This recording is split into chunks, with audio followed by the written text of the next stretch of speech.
Bienvenue dans cette deuxième partie consacrée à la dissertation psychopédagogique. Après avoir vu ensemble les bases de la structure et les éléments indispensables d'une introduction réussie, nous allons maintenant nous plonger dans l'analyse approfondie des différentes méthodes pour élaborer un plan efficace. Nous aborderons également les pièges courants à éviter et les stratégies pour renforcer la cohérence de votre argumentation. Si vous avez déjà parcouru la première partie, vous savez à quel point une dissertation bien construite peut faire toute la différence. Ici, nous allons explorer les outils pratiques qui vous permettront d'approfondir votre réflexion, tout en restant alignés avec les exigences du certificat d'aptitude pédagogique. De l'analyse du sujet au plan détaillé. A. Analyse du sujet. Lorsqu'on vous donne un sujet de dissertation, il y a souvent des détails subtils qu'il faut bien comprendre pour réussir. Pour cela, vous devez prendre le temps d'analyser le sujet étape par étape. Voici comment procéder. A1. Lire attentivement et plusieurs fois. La première chose à faire est de lire le sujet plusieurs fois. Cela permet de bien le comprendre et de s'assurer que rien d'important ne vous échappe. Cette étape est essentielle pour démarrer sur de bonnes bases. A2. Identifier les mots importants. La deuxième chose à faire, c'est de repérer les mots clés du sujet. Ce sont les mots ou les expressions les plus importants. Ils peuvent avoir plusieurs significations selon le contexte, alors assurez-vous de comprendre ce qu'ils veulent dire dans ce cas précis. Voici un exemple. On oublie souvent ce qu'on a reçu, mais on oublie guère ce qu'on a trouvé. Commentez cette pensée. Ici, les mots reçus et trouvés sont des concepts à bien définir pour répondre correctement au sujet. A3. Trouver la question principale, la problématique. Une fois les mots-clés identifiés, il faut comprendre la question que pose le sujet, c'est-à-dire la problématique. Cette question est le cœur de votre dissertation, c'est ce à quoi vous devez répondre. Exemple, dans notre sujet, la question principale pourrait être: pourquoi est-il plus facile de se souvenir de ce qu'on a découvert soi-même plus tôt que de ce qu'on a reçu des autres? B. Construire un plan détaillé. Le plan détaillé est une sorte de carte qui vous guide pour écrire votre dissertation. Il montre quelles idées vous allez développer et dans quel ordre. Voici comment structurer vos idées en fonction du sujet précédent. B1. Clarifier les termes importants. Commencez par expliquer les termes clés. Oubliez, qu'est-ce que cela signifie? Ce qui est reçu, des connaissances données par quelqu'un d'autre. Ce qui est trouvé, des connaissances que l'on découvre par soi-même.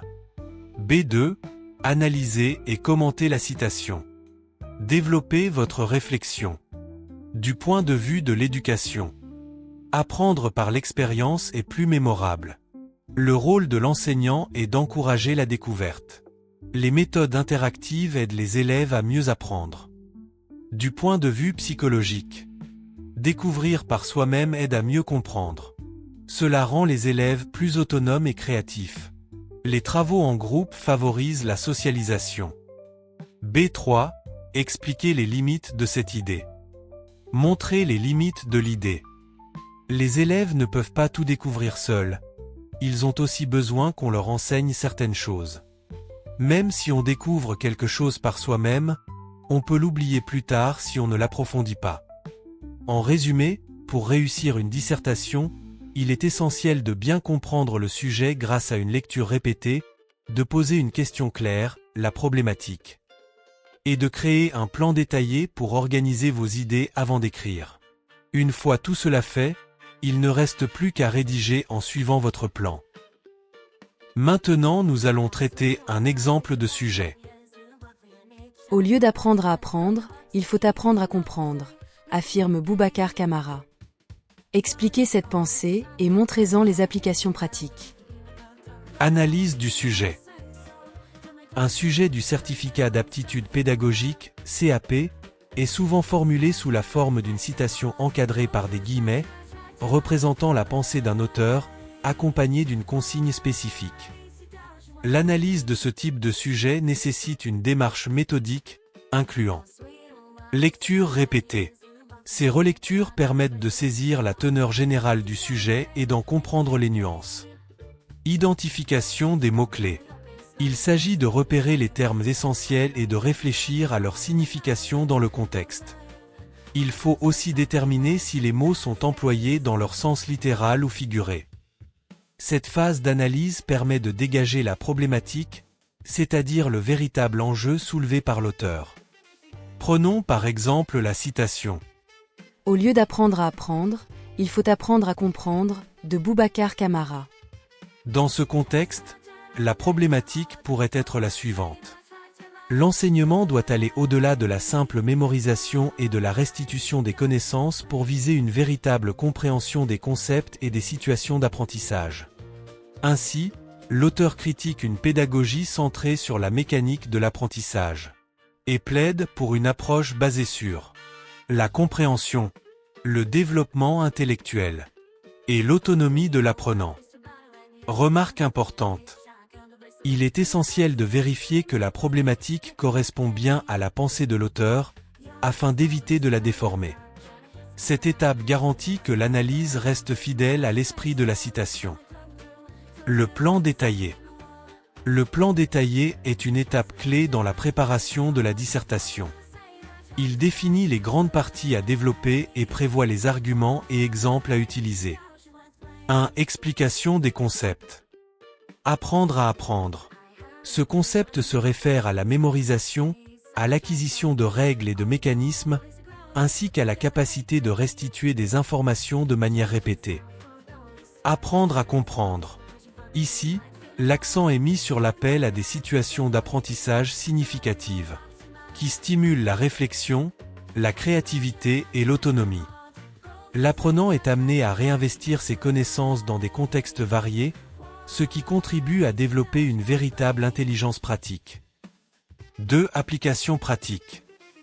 En grammaire, plutôt que de simplement mémoriser des règles, l'enseignant pourrait encourager les élèves à comprendre le sens et l'usage des structures grammaticales, en les intégrant dans des contextes de communication réelle. En mathématiques, l'enseignement peut aller au-delà des techniques de calcul pour inclure la résolution de problèmes, où l'élève doit comprendre le concept sous-jacent plutôt que d'appliquer mécaniquement des formules. En histoire, au lieu de se limiter à la mémorisation des dates et événements, l'enseignant pourrait favoriser l'analyse critique des causes et conséquences historiques, en encourageant les élèves à faire des liens entre différentes périodes et contextes historiques. En conclusion, l'analyse de ce sujet met en évidence l'importance de s'engager dans une réflexion approfondie, pour comprendre pleinement la problématique soulevée par la citation. En relisant le sujet plusieurs fois et en identifiant les mots-clés, on peut clarifier la pensée de l'auteur et en respecter l'essence. Cela permet de construire un plan détaillé adapté à la consigne, facilitant ainsi un développement cohérent et rigoureux. Apprendre à comprendre devient ici une pratique indispensable pour développer des compétences cognitives supérieures, permettant aux apprenants de réinvestir leurs connaissances de manière plus autonome et créative. Dans la prochaine vidéo, nous vous proposerons un exemple de production du sujet de dissertation psychopédagogique. On oublie souvent ce qu'on a reçu, mais on n'oublie guère ce qu'on a trouvé. Commentez cette pensée. Donc n'oubliez pas de vous abonner et d'activer la cloche de notification pour être informé des nouvelles publications. Et surtout n'oubliez pas de liker, d'aimer et de partager la vidéo si ça vous a plu. À la prochaine.